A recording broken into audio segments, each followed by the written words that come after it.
On the coldest night of the year, a man who had everything was about to cross paths with a little girl who had next to nothing. He was a high-powered CEO, a man whose entire life revolved around stock prices and quarterly reports. She was just a kid, really, lost in a world that seemed to have forgotten her. At first, he was sure it was a scam, just another city hustle he was way too smart to fall for. But what he was about to find in the middle of that snowstorm wasn't a trick. It was a heartbreaking secret that would completely unravel his perfect, empty life and change him forever. The engine of Julian Vance's black sedan was just a low purr, the only sound cutting through the winter silence. Snowflakes were melting the second they hit the heated windshield. He was heading home from a gala, another evening of empty compliments and champagne that tasted like an obligation. As his driver navigated the slick, empty streets, a small shape appeared at the crosswalk. It was a tiny figure, fighting against the wind. The car slowed to a stop. A moment passed. Then a soft, hesitant tapping on the thick, tinted glass of his window. Julian let out a sigh, his patience already worn paper-thin. He motioned for the driver to lower the window just a crack. Icy wind immediately sliced into the warm car. A small face, bright red from the cold, peered in. Her eyes were wide with a fear so deep it seemed way too big for her little body. She couldn't have been more than 7. "Sir," she whispered, her voice trembling so hard it was almost lost in the wind. "Please, my mom, she didn't come home last night." Julian just stared at her. It was the oldest trick in the book. He'd heard it a dozen times before. A lost wallet, a missed bus, a sick relative. It always ended with a handout asking for cash. This was a man who'd built an empire by never ever letting emotion cloud his judgment. Compassion was a weakness, a liability he'd cut out of himself years ago. "Kid, I don't have any cash," he said, his tone sharp and dismissive. He was already reaching for the button to close the window. No, I don't want money," the little girl insisted, her small gloveless hands grabbing the edge of the window. "I waited all night. She always comes home. She promised. But the sun came up and she wasn't there." There was something in her voice, a desperate sincerity that actually made him pause. He took a closer look at her. She was wearing a thin, pink jacket, soaked through and totally useless against the cold. Her shoes were beat-up sneakers, already dark with melted snow. This didn't feel like a performance. This felt real. Still, the city had taught him to be cynical. "Where are your parents? Where do you live?" he asked, his voice still sharp, like an interrogation. "It's just my mom," she said, as tears started to well up in her eyes, freezing on her lashes. "It's just a few blocks from here. I can show you. Please, sir, something's wrong. I can feel it." His driver glanced back, a question in his eyes. Julian's schedule was a fortress. Every single minute was planned out weeks in advance. He had a 6 a.m. call with the Tokyo board. He had reports to review. He did not have time for this. Every single instinct was screaming at him to just drive away, forget the girl, and get back to his world of glass towers and calculated risks. But then the little girl shivered. It was a violent, bone-rattling tremor that shook her entire body. And in that moment, she didn't look like a scammer. She just looked like a terrified kid, all alone in a storm. He let out a long, frustrated sigh. "Fine," he snapped, the word sharp as ice. "Get in, but if this is a trick, you'll regret it." Relief flooded the little girl's face. She scrambled into the car, leaving a small puddle on the perfect leather seat. She sat right on the edge, like she was afraid to take up too much space. My name's Lily," she said softly. Julian didn't answer. He just nodded to his driver. "Let's go. Follow her directions."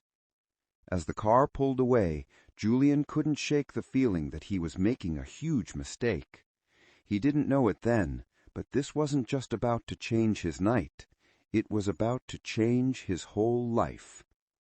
Lily guided them to a part of the city Julian only ever saw from his high-rise office. The shiny skyscrapers gave way to brick tenement buildings and run-down shops.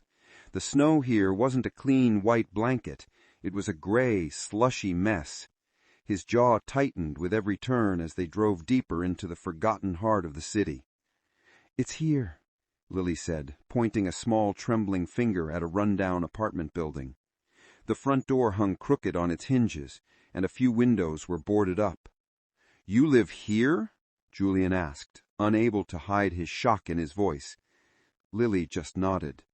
"We're on the 3rd floor." He told his driver to wait and stepped out. The cold hit him like a punch. His expensive Italian shoes, made for carpets and boardrooms, sank right into the grimy slush. He followed Lily into the building, where the air was somehow even colder than outside, and thick with the smell of damp and decay. The only light was a single flickering bulb at the top of the stairs. With every creak of the staircase, Julian's suspicion fought with a growing sense of dread. This wasn't a prop. This poverty was real. When they reached the 3rd floor, Lily led him to a door at the end of the hall. It was slightly ajar. "Mom?" Lily called out, her voice a tiny, hopeful question in the heavy silence. No answer. She pushed the door open, and Julian followed her in. The apartment was just one tiny, freezing room with a small kitchenette sectioned off by a curtain. A thin mattress lay on the floor in a corner, covered with a threadbare blanket. But that's not what grabbed Julian's attention. A woman was sprawled on the floor near the kitchenette. She was on her side, completely motionless. An overturned glass and some scattered papers lay next to her. "Mommy!" Lily cried, rushing to her side. Julian's heart hammered against his ribs.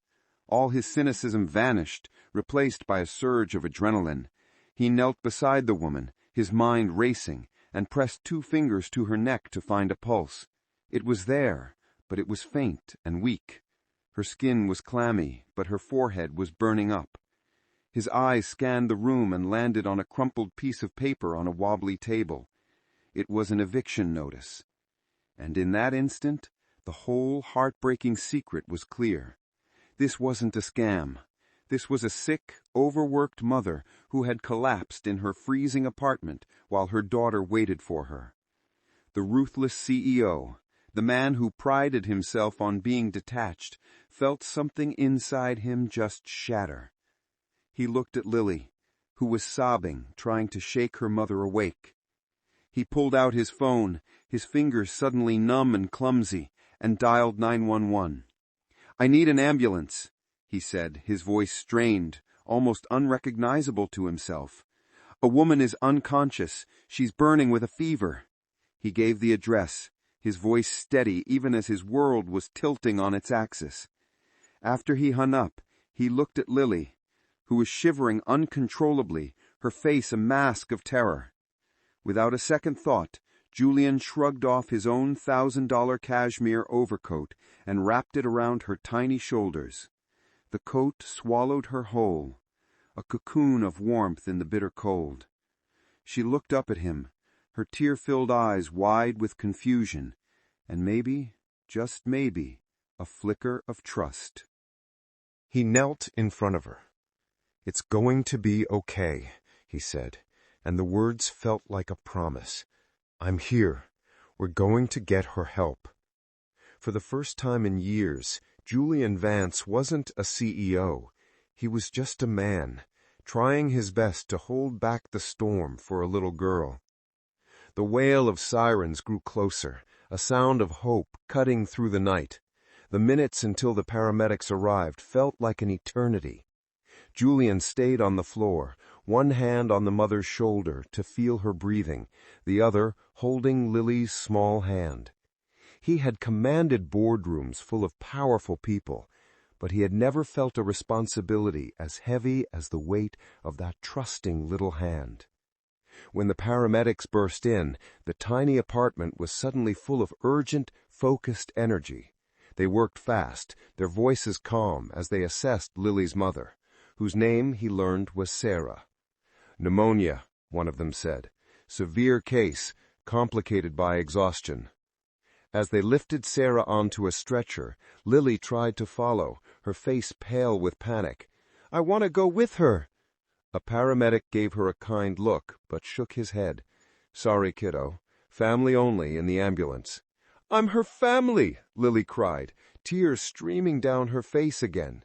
Before anyone could say another word, Julian stepped forward, still holding Lily's hand. He said, "I'll take her," with an authority no one in the room dared to question. "I'm responsible for her. We'll follow you to the hospital." The paramedic nodded and wheeled Sarah out into the night. Julian turned to Lily, still swimming in his giant coat, and crouched down to look her right in the eyes. "Lily, we are going to get in my car and follow the ambulance. We will be right behind her the whole way, I promise." At the hospital, the bright, sterile waiting room was a world away from the cold, dim apartment. While doctors rushed Sarah into the ER, Julian led Lily to a chair. He fumbled with the coins to buy her a hot chocolate from a vending machine. It was strange. He could authorize multi-million-dollar deals with a single email, but he was struggling to buy a simple drink. As Lily sipped the warm chocolate, she finally stopped shivering. She looked so small. Julian sat beside her, the silence between them filled only by the quiet hum of the hospital. He learned that Sarah had been working 2 cleaning jobs, often late into the night, just to make ends meet. It was just the 2 of them, no other family.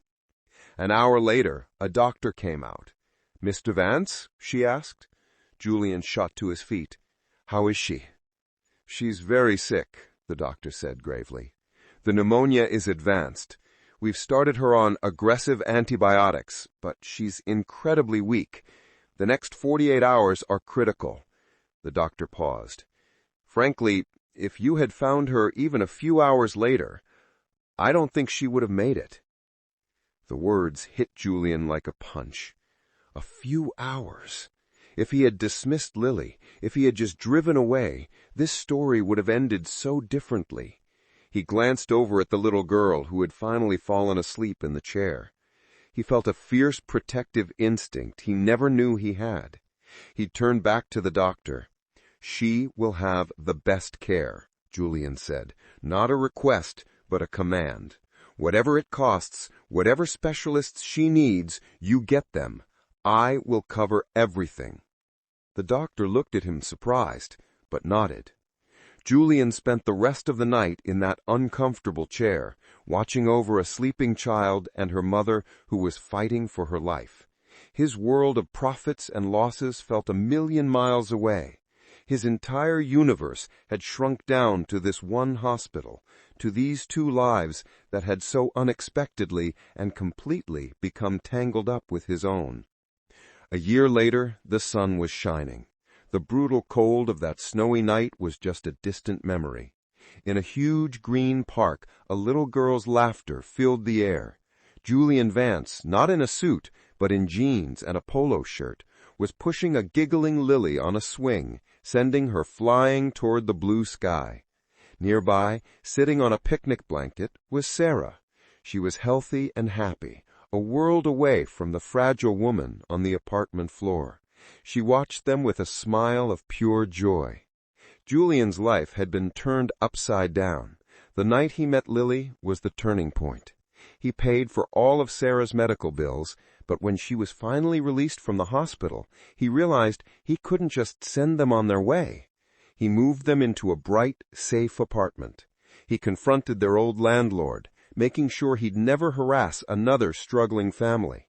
He set up a trust fund for Lily's education and helped Sarah find a stable, well-paying job at his own company, a job with normal hours and full benefits. But it was more than just money. He found himself wanting to be in their lives. He started visiting, first pretending it was just to check in, but soon because he genuinely wanted to be there. He helped Lily with her homework. He had dinners with them. He, a man who had never known the warmth of a real family, was slowly becoming part of one. The empty penthouse he once called home was sold, replaced by a house with a backyard near a good school for Lily. The ruthless CEO was still a brilliant businessman, but now he was led by something new, a purpose. He started a huge charitable foundation in his company to help single parents and at-risk families, making sure no one would have to face the kind of desperation Sarah and Lily had known. As Lily's laughter filled the park, Julian slowed the swing and knelt in front of her. She threw her small arms around his neck, and she mumbled, "You are the best, Julian," into his shoulder. He held her close, a real smile spreading across his face. He used to think wealth was about money and power, was about influence, but on that cold, snowy night, a little girl with nothing but a desperate plea had shown him the truth. True wealth isn't in a bank account, it's in the love of a family. A man completely lost in his own success thought he was being scammed.